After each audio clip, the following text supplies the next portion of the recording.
నమస్తే ఫ్రెండ్స్, నేను మీ Sravani Harsha. Welcome back to our channel. Giveaway అంది, అడ్రస్లు పెట్టమంది.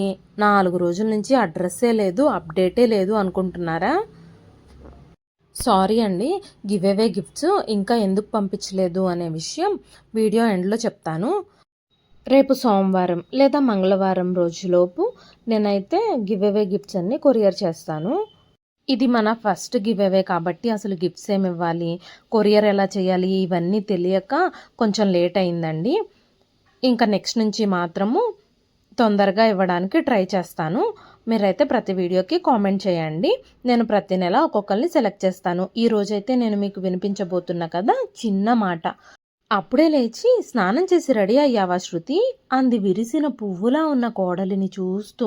అత్తయ్య, నేను పిల్లల డాక్టర్ని, 8 కల్లా పేషెంట్లను చూడడం మొదలు పెట్టాలి మరి అంది శృతి. అయ్యో, నువ్వు ఇవాళే డ్యూటీలో చేరిపోతావనుకోలేదమ్మా.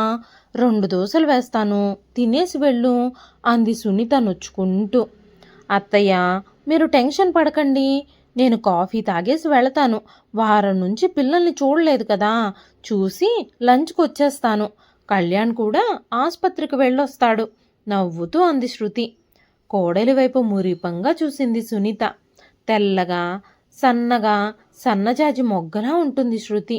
కొత్తగా పెళ్ళయిందేమో. మెడలో మెరుస్తున్న పసుపు తాడు, మంగళసూత్రము, నల్ల పూసలు, పాపిట్లో సింధూరము, అన్నింటికంటే చక్కటి నవ్వు ఆ అమ్మాయికి అలంకారాలు. బయటకు వెళుతూ ఉంటే సునీత అత్తగారు కామాక్షి, ఏంటే పిల్ల 16 రోజులు కాకుండానే వెళుతున్నావు అంది కొత్త మనవరాల్ని చూస్తూ.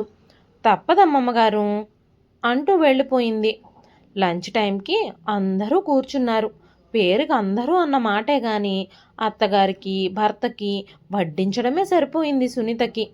సునీత, వంకాయ కూరలో ఉప్పు ఎక్కువైంది, అల్లం ఇంకొంచెం పడాలి, టమాటా పప్పులో తిరగమూత వేగనే లేదు అత్తగారు అంటుంటే, అవును, అమ్మ చెప్పింది కరెక్ట్.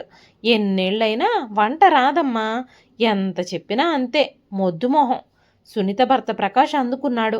కళ్యాణ్ వంచిన తల ఎత్తకుండా తింటున్నాడు. ఇన్ని వంకలు పెడుతూ కూడా టెన్నిస్ బాల్ అంత ముద్దలు గుటుకు గుటుకుమని కామాక్షి తింటుంటే వేళ్ళు నాకుంటూ తింటున్నాడు ప్రకాష్. అదంతా ఏమీ పట్టనట్టు, ఇంకొంచెం కూర వేయనా శృతి, నా వంటలు నీకు కొంచెం అలవాటు అవ్వాలి, మీ అమ్మ వంటలా ఉండదు అంది సునీత. అవునత్తయ్య, మా అమ్మ వంటలా లేదు, మా అమ్మకి వంటే రాదు, చాలా మట్టుకి వంటంతా నాన్నే చేస్తారు నవ్వుతూ అంది. ఏమిటి, ఆడంగిలాగా మీ నాన్న చేస్తాడా వంట, మీ అమ్మేం చేస్తుంది అంది కామాక్షి అన్నంతో నిండిన బుగ్గలు నొక్కుకుంటూ.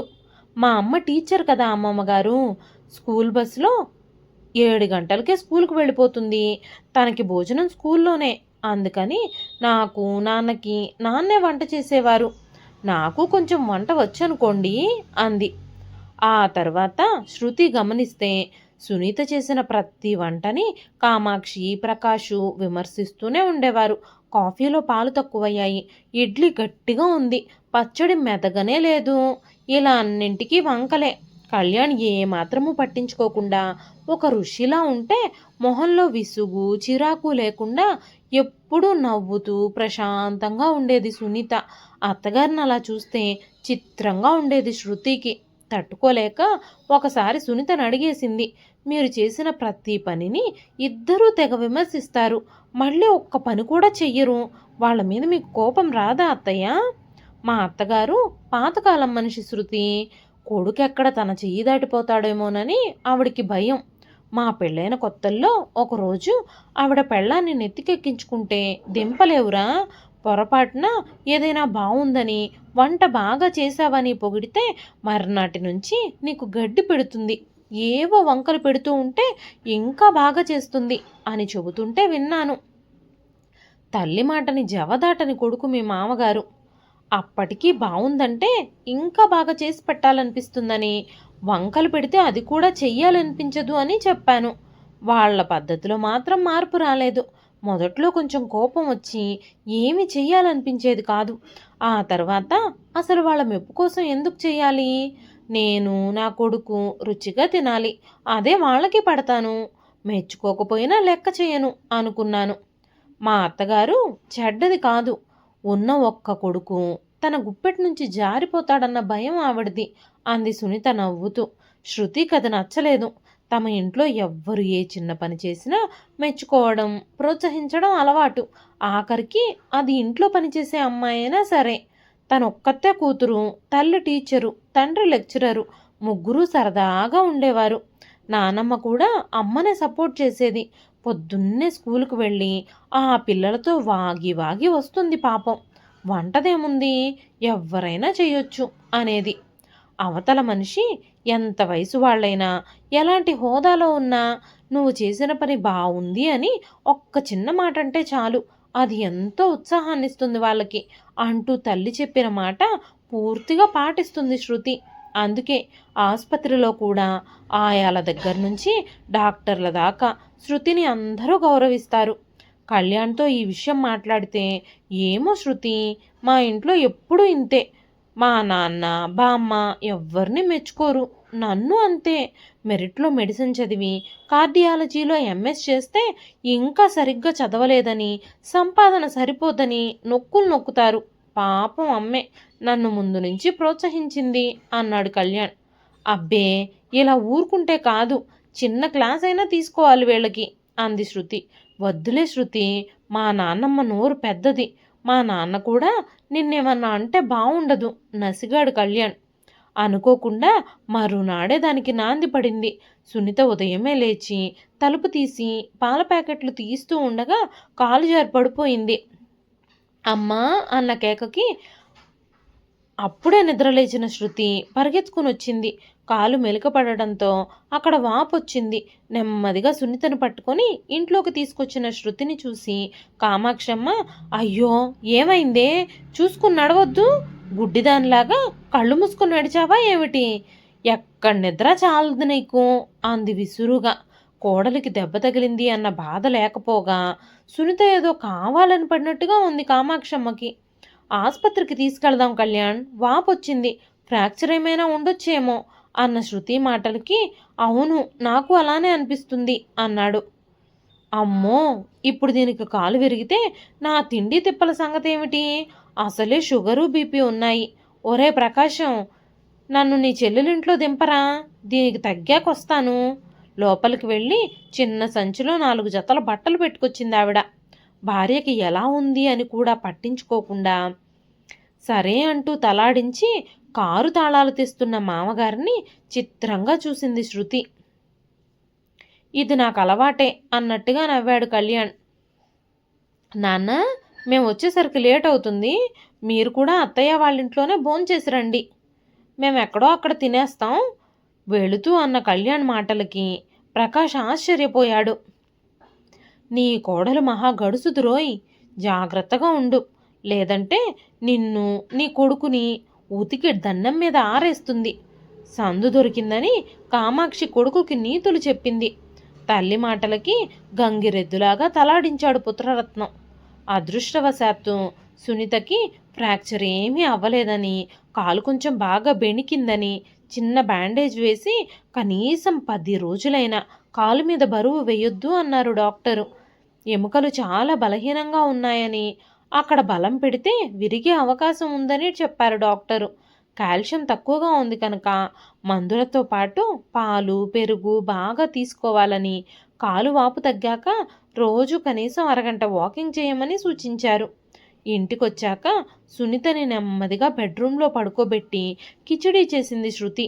వేడివేడిగా పెడితే తిని కూతురు లేదనే లోటు ఈరోజు తీరిపోయిందమ్మా సంతోషంగా అంది సునీత. సాయంత్రానికి వచ్చాడు ప్రకాష్. వచ్చాక కనీసం ఎలా ఉంది, ఏం చెప్పారు అని కూడా అడగలేదు. కాసేపు చూసి శృతినే చెప్పింది, అత్తయ్యకి 2 వారాలు పూర్తి రెస్ట్ కావాలి, మీరు సాయం చేస్తాను అంటే సరే, లేదంటే మనిషిని మాట్లాడతాను తలూపాడు ప్రకాష్. అది దేనికో అర్థం కాలేదు. పడుకునేలేగా 2-3 సార్లు శృతి అత్తగారి దగ్గరకు వెళ్ళి వాకర్ సహాయంతో బాత్రూంకి తీసుకెళ్ళింది. చీర మార్చి నైటీ వేసింది. అన్నింటినీ బెల్లం కొట్టిన రాయిలా చూస్తున్నాడు. కానీ ఏమీ సాయం చేయడం లేదు ప్రకాష్. పైగా శృతి రూంలోకి వచ్చినప్పుడల్లా ముఖం చిట్లించి మరీ చూస్తున్నాడు. నేను మనిషిని మాట్లాడాను, రేపు ఉదయం వస్తుంది, 2 వారాల పాటు ఇక్కడే ఉంటుంది. అత్తయ్య గారు ఆ అమ్మాయి అమ్మమ్మ గారి రూమ్లో ఉంటారు అంటే తలూపాడు ప్రకాష్. సాయంత్రం అన్నం వండి అరటికాయ వేయించి పప్పు చేసింది శృతి. సునీతకి ముందే పెట్టి అందరికీ వడ్డించి తను కూడా తినడం మొదలుపెట్టింది. కూర ఇంకా వేగాలి, నూనె తక్కువగా వేశావు, పప్పులో ఇంగో ఘాటు కూడా లేదు అలవాటుగా అన్నాడు ప్రకాష్. సునీత గురించి ఏమీ అడగడం కానీ పట్టించుకోవడం కానీ చెయ్యడం లేదు అని అసలే తిక్కగా ఉన్న శృతికి ఇంకా ఒళ్ళు మండింది. కళ్యాణ్, నాకు వంట ఇలానే చేయడం వచ్చు, నచ్చిన వాళ్ళు తినొచ్చు, లేని వాళ్ళు వండుకోవచ్చు, లేదా బయటకెళ్ళి తినొచ్చు అంది కోపంగా. కళ్యాణ్ ఏమీ మాట్లాడలేదు. ప్రకాష్కి అవమానంగా అనిపించి భోజనం వదిలేసి మరీ వెళ్ళిపోయాడు. రాత్రి వేయాల్సిన మందులు వేసి ఆ రోజుకి అత్తగారి దగ్గరే పడుకుంది శృతి. శృతి వెళ్ళాక ప్రకాష్ కొడుకుతో, మీ ఆవిడ అలా మాట్లాడితే ఉలుకు పలుకు లేకుండా చూస్తావేమిట్రా అన్నాడు కోపంగా. అంత బాగా వంట చేసే అమ్మని వంట సరిగ్గా చేయడం లేదని నువ్వు తిట్టినప్పుడు ఏమన్నా అన్నానా నేను ఇప్పుడు అనడానికి అంటూ రూమ్లోకి వెళ్ళిపోయి తలుపు వేసుకున్నాడు కళ్యాణ్. కొడుకు మాటలకి ఒక్కసారిగా షాక్ తిన్నాడు ప్రకాష్. మర్నాడు పొద్దున్నే హెల్పర్ వచ్చింది. ఆమెకి సునీతని ఎలా చూసుకోవాలో, మందులు ఎలా వేయాలో, ఏ టైంకి వేయాలో అన్నీ చెప్పి తమ ఫోన్ నెంబర్లు కూడా ఇచ్చి వెళ్ళింది శృతి. హెల్పర్ సాయంతో వంట మొత్తం పొద్దున్నేనే చేసేసింది శృతి. పొద్దుటివే రాత్రికి కూడా తినడానికి ప్రకాష్కి కష్టంగా ఉండేది. సునీతలాగా టిఫిన్లు కూడా రకరకాలు చేసేది కాదు శృతి. ఇడ్లీ లేదంటే ఉప్మా అంతే. ఒకరోజు ప్రకాష్ ఈ వంటలు తినలేక చస్తున్నా అని విసుక్కున్నాడు. రేపటి నుంచి వంట మనిషిని పెట్టమని చెప్పు కళ్యాణ్, మీ నాన్నగారికి. డ్యూటీ చేస్తూ నేను ఇంతకంటే చెయ్యలేను. అయినా అత్తయ్య గారు రకరకాలుగా చేసినప్పుడు కూడా ఇలానే విసుక్కున్నారు కదా, అప్పటికి ఇప్పటికీ తేడా ఏమిటో వ్యంగ్యంగా అంది శృతి. మర్నాటి నుంచి ప్రకాష్కి విసుర్లు మొదలయ్యాయి. ఏంటి కళ్యాణ్, నువ్వు కూడా మీ నాన్నగారిలాగా ఎక్కడ వస్తువులు అక్కడే పడేస్తావు, సర్ది పెట్టు అని ఒకసారి నేను చేసిన వంట బాగుంటే మెచ్చుకోవాలి, అప్పుడే నాకు మళ్ళీ మళ్ళీ మంచిగా చెయ్యాలి బుద్ధవుతుంది. మీ అమ్మగారికి ఉన్నంత ఓర్పు నాకు లేదు, వంకలు పెట్టినా పట్టించుకోకపోవడానికి అని ఒకసారి విసుర్లు వినిపిస్తున్నాయి. శృతికి వంట అలవాటు లేక, టైము లేక సాదాసీదాగా వంట చేసేస్తుంది. సునీత చేతి వంట రుచే వేరు. ఆ సంగతి ఇప్పుడిప్పుడే అర్థం అవుతుంది ప్రకాష్కి. కళ్యాణ్, శృతి ఇవాళ పప్పు బాగుంది, కూర అదిరింది అంటుంటే ప్రకాష్కి ఒళ్ళు మండిపోయేది. పెళ్ళైన నాటి నుంచి ఒక్కరోజు కూడా సునీతను మెచ్చుకోలేదు. తల్లి మాటలు విని ప్రతిదానికి తిట్టడం, వంకలు పెట్టడం. అయినా సునీత ఏ రోజు తనని విసుక్కోలేదు, కోపము తెచ్చుకోలేదు. ప్రకాష్కి భార్య విలువ మెల్లగా బాగా తెలిసొస్తోంది. ప్రతిదానికి తను ఆమె మీద ఎంతగా ఆధారపడ్డాడో అర్థమయ్యింది. సునీత చిన్న చిన్న వాటికి కూడా కోడల్ని మెచ్చుకుంటూ ఆప్యాయంగా మాట్లాడుతూ ఉంటే శృతి కూడా సునీతని ఎంతో ప్రేమగా చూసుకుంటుంది. ప్రకాష్లో ఇవన్నీ చూస్తూ ఉంటే నెమ్మదిగా మార్పు మొదలయ్యింది. రోజు కాసేపు సునీత దగ్గర కూర్చొని మాట్లాడుతున్నాడు. ఏమైనా కావాలా, మందులు వేసుకున్నావా అని అడుగుతున్నాడు. మామగారిలో వచ్చిన ఆ చిన్న మార్పుకే అత్తగారు పొంగిపోతూ ఉంటే ఇంకా మారాలి అని ఆ పొంగు మీద నీళ్లు చల్లుతోంది శృతి. వారం తర్వాత కామాక్షి ఫోన్ చేసింది. ఇక్కడ అల్లుడు తెగ విసుక్కుంటున్నాడు. ముసలివాళ్ళయ్యాక తిండి తగ్గించాలి, పెట్టింది నోరు మూసుకొని తినక వంకలు పెట్టేటట్టయితే మీ ఇంటికి వెళ్ళిపోండి అన్నాడు. నేను ఇక్కడ ఉండనురా అంది కొడుకుతో. అడకత్తెరలో పోక చెక్కలాగా ఇక్కడ కోడలు విసురులు చెప్పలేక, తల్లిని తీసుకుని రాలేక నెమ్మదిగా, సునీత నీ రూమ్లో ఉందమ్మా, శృతి తన కోసం హెల్పర్ని పెట్టింది, నువ్వు వస్తే ఉండడానికి ఇబ్బంది అన్నాడు. అయ్యో, పని మనిషికి నా రూమ్ ఎలా ఇచ్చారా? నీ పెళ్ళాన్ని, ఆ పని మనిషిని మీ రూమ్లో ఉండమని నువ్వే నా గదిలో ఉండొచ్చు కదా. అయినా బోలెడు డబ్బులు తగలేసి ఆ పని మనిషి ఎందుకు ఇప్పుడు? నువ్వెలాగూ రిటైర్ అయ్యావు కదా, ఇంట్లోనే ఉంటున్నావుగా, ఆ మాత్రం సాయం చేయలేవా? తల్లి తిడుతూ ఉంటే కోపంగా ఫోన్ పెట్టేశాడు ప్రకాష్. 10 రోజుల తర్వాత సునీతకి కొద్దిగా తగ్గిందని హెల్పర్ని తీసేశారు. తనంతట తానే నెమ్మదిగా ఇంట్లో తిరుగుతోంది సునీత. కామాక్షమ్మ వెనక్కొచ్చేసింది. సునీత కోసం పెట్టిన మనిషి తన రూమంతా పాడు చేసేసిందని ఒక్కటే సనుగుడు. శృతి ఆ రోజు ఇంట్లోనే ఉంది. వంట చేసి బల్ల మీద అన్నీ సర్ది అందరినీ భోజనానికి పిలిచింది. బెండకాయ కూర, ముద్దపప్పు, సాంబారు, పెరుగు, అందరికీ కంచాల్లో కూర పప్పు వేసి అన్నం వడ్డించింది.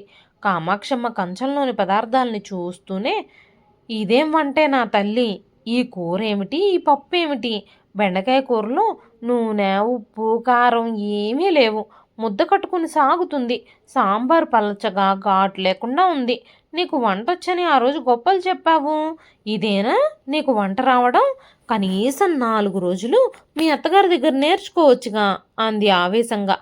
ఏమీ మాట్లాడకుండా ఉండిపోయాడు ప్రకాష్.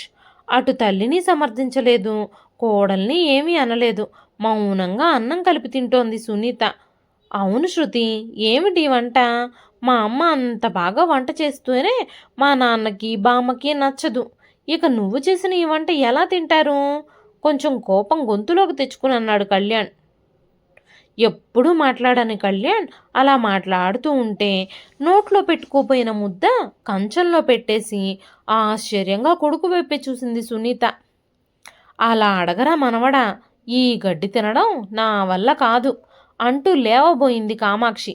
కూర్చోండి, గట్టిగా గదిమింది శృతి. ఏంటి కళ్యాణ్, వంట బాగోలేదా? మీ బామ్మకి బీపీ ఎక్కువగా ఉంది, షుగర్ కంట్రోల్లో లేదు. ఆవిడ పాదాలు చూసావా, నీరు పట్టిపోయి వాచిపోయి ఉన్నాయి.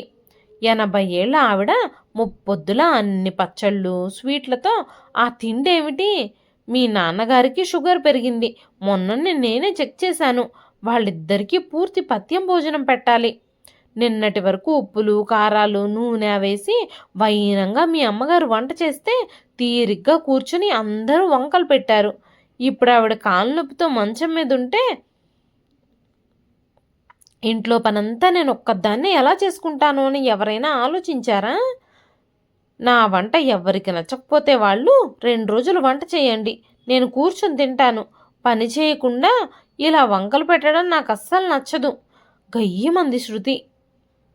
ఏంటమ్మమ్మగారు, నేను అత్తయ్య గారి దగ్గర చూసి వంట నేర్చుకోవాలా? ఆవిడ వంటకి రోజు మీరిద్దరూ వంకలు పెడతారుగా, మరి ఆవిడ దగ్గర నేనెందుకు నేర్చుకోవాలి? 4 రోజులు మీరు చెయ్యండి, మీ దగ్గర చూసి నేర్చుకుంటాను ఆవేశంగా అని ఊపిరి పీల్చుకుంది శృతి. ఎర్రబడ్డ శృతి మొహం చూసి ఆమె చూడకుండా ముసిముసిగా నవ్వాడు కళ్యాణ్. ప్రకాష్ బిత్తరపోయి చూస్తూ ఉన్నాడు.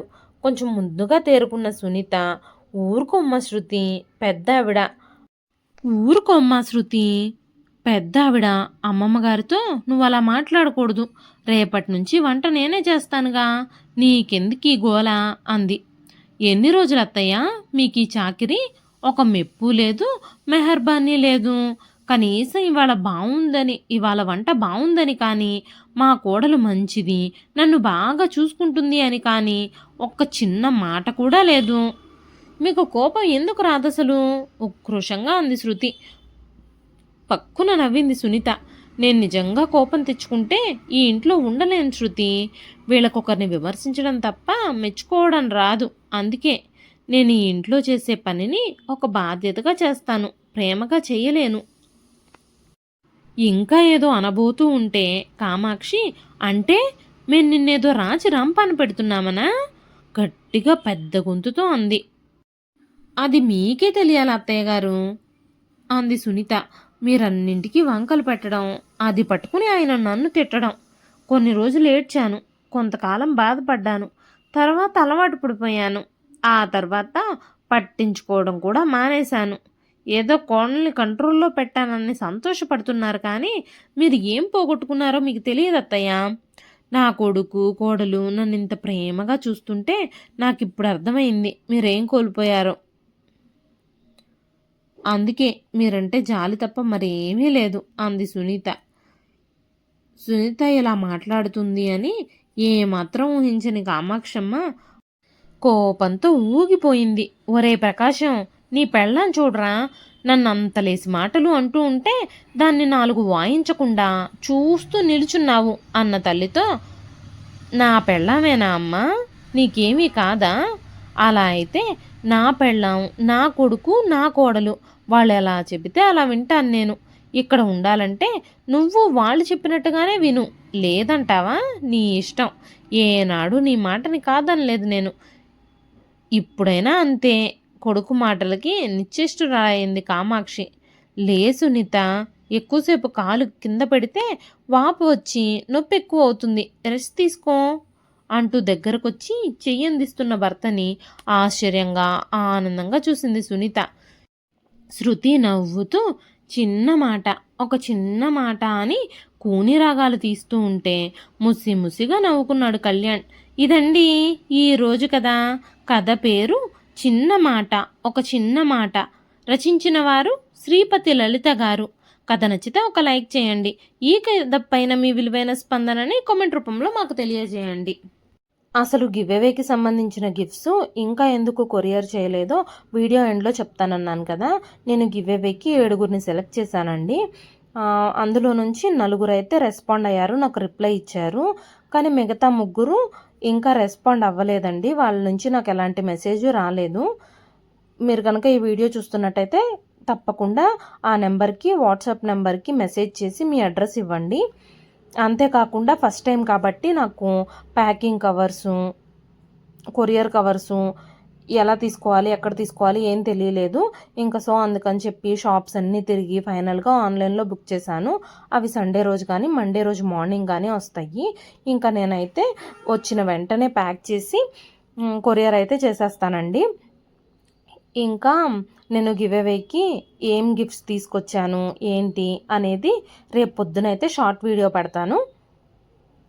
షార్ట్ వీడియోలో చూసేయచ్చు. ఇంకా నుంచి ప్రతి నెలలో ఒక 5గురికి గివ్అవే ఇద్దాం అనుకుంటున్నానండి. సో ఇంకా నుంచి వచ్చే ప్రతి వీడియో కింద కామెంట్ పెట్టండి. నేను ఆ కామెంట్స్లోంచి కొన్ని కామెంట్స్ పిన్ చేసి అందులోంచి ఒక 5గురిని ప్రతి నెలలోనూ సెలెక్ట్ చేసి నేనైతే గివ్అవే ఇద్దాం అనుకుంటున్నాను. ఈ విషయానికి మీ సపోర్ట్ చాలా అవసరం అండి. ఖచ్చితంగా కామెంట్ చేయండి, మీ రెస్పాన్స్ తెలియజేయండి. మీ విలువైన అభిప్రాయాలని, సలహాలని, సజెషన్స్ని ప్రతి ఒక్కటి కామెంట్ రూపంలో నాకు తెలియజేయండి. నన్ను నేను ఇంప్రూవ్ చేసుకోవడానికి, మిస్టేక్స్ని సరిచేసుకోవడానికి మీ కామెంట్స్ నాకు చాలా హెల్ప్ అవుతాయండి. ఇంతవరకు మీ ఫ్యామిలీలో ఒక మెంబర్ లాగా, మీ ఇంట్లో మనిషిలాగా నన్ను ఎంతగానో ఆదరించారు, అభిమానించారు. ఎప్పటికీ కూడా మీ అభిమానం ఇలాగే ఉండాలని కోరుకుంటున్నానండి. మరొక మంచి కథతో రేపు మళ్ళీ కలుస్తాను. అంతవరకు సెలవు, ఉంటానండి.